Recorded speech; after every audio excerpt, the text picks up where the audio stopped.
The people, the headlines, the issues impacting you. All on This Week in Cincinnati on 9 on Your Side. Welcome back. Tuesday's primary day in Kentucky. Voters will be making their choices for a total of 9 statewide offices. At the top of the ticket, the race for governor. There are 4 Republicans in the primary: incumbent Matt Bevin, Robert Goforth, Ike Lawrence, and William Woods. The Dems also have 4 candidates on the ballot for governor. They are Rocky Adkins, Andy Beshear, Adam Edelin, and Jeffrey Young. Other races on the ballot include Secretary of State, Attorney General, Auditor, Treasurer, and Agriculture Commissioner. There are no local issues on the ballot in Northern Kentucky, but we want to talk about how the primary is shaping up. So joining us to talk about that and the issues that will make a difference is former Kentucky Secretary of State and Auditor Bob Babbage. By the way, he is now managing partner of Babbage, co-founder. Thanks so much for being here. We appreciate that.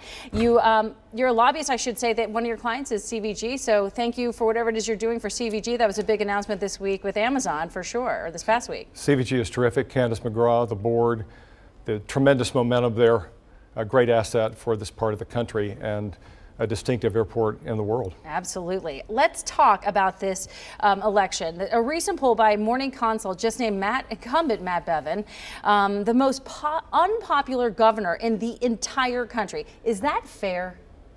Probably not. They also stigmatized in the same way Leader McConnell, Senator Mitch McConnell. And polls like this, people try to relate to elections, Tanya, as you know, and it doesn't seem to pan out. McConnell, remember, running against a generic candidate, a faceless, nameless, generic candidate, always loses, but then he always wins. He's never lost a race since student body president at the University of Louisville. That's unbelievable. The generic candidate never takes the oath of office. Generic never has a victory party. It's just the way these things turn out. But Bevin has had some controversial moments from things he said, but the economy in Northern Kentucky and all of Kentucky has changed dramatically in this period of time. Right. So it's a mix of things. Do you think that he's a shoo-in to get the nomination again? Because I'm surprised that there's so many people running against an incumbent in the same party.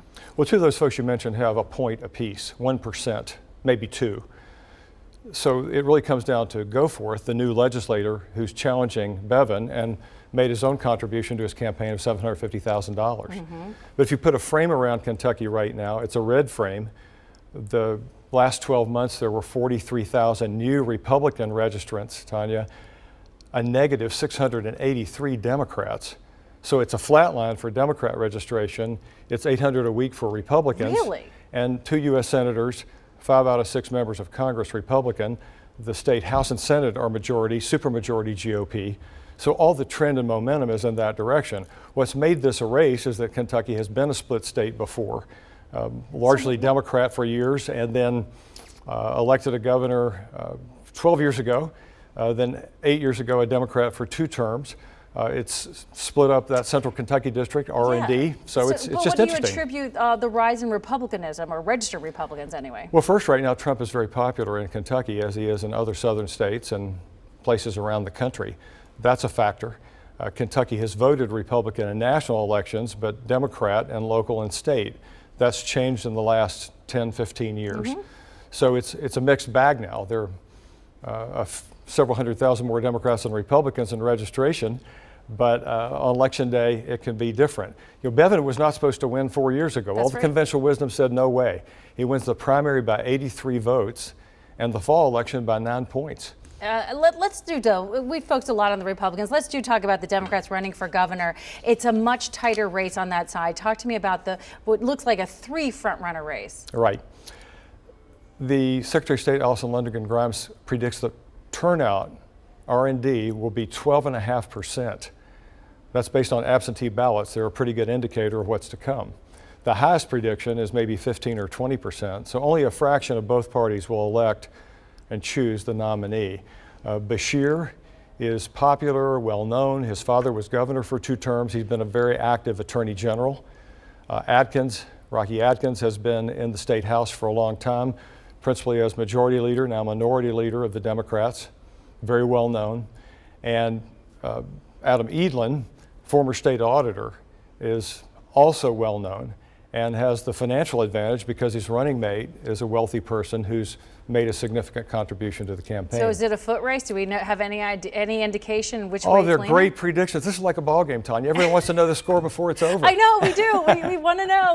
What do you think anyway? What are you seeing? Are you seeing trends? Well, the trend to start with was that Bashir came out first in the fall, got a big head start, raised a lot of money in the beginning. He has the name. He has the name. So that's an advantage. Atkins has a lot of popularity. A lot of Kentuckians have simply met, particularly activist Democrats have probably met all three of these leading candidates. And Rocky Atkins has a very personal way about him. But Elon has talked a lot about the future and laid out some fairly dynamic positions on issues. So for Democrats, it's a good choice. It's unfortunate the turnout prediction is so bad low. because with two spirited races like this and an attorney general's race that's gotten very hot on the Republican side, including in Northern Kentucky and Will Schroeder, that's the right stuff for a hot election. It's just not going to translate in a lot of people showing up. And I want to stay with the governor race just for one more question. Is there a two-man, Republican Democrat that you'd like to see a matchup? I know it sounds like a boxing match I'm talking about, but would you like to see a specific matchup? I know Bashir's been very hot against Bevin, and they've been they've butted heads a lot. But is there one particular grouping that you would like to see? Oh man, that's a great question. And you really put me on the spot. I know, I'm trying. Bevin has the popularity to win his nomination. Goforth is making a spirited try to take it away. Incumbents are tough to beat, especially those who've grown the economy like he has. On the Democrat side, you just have a toss-up.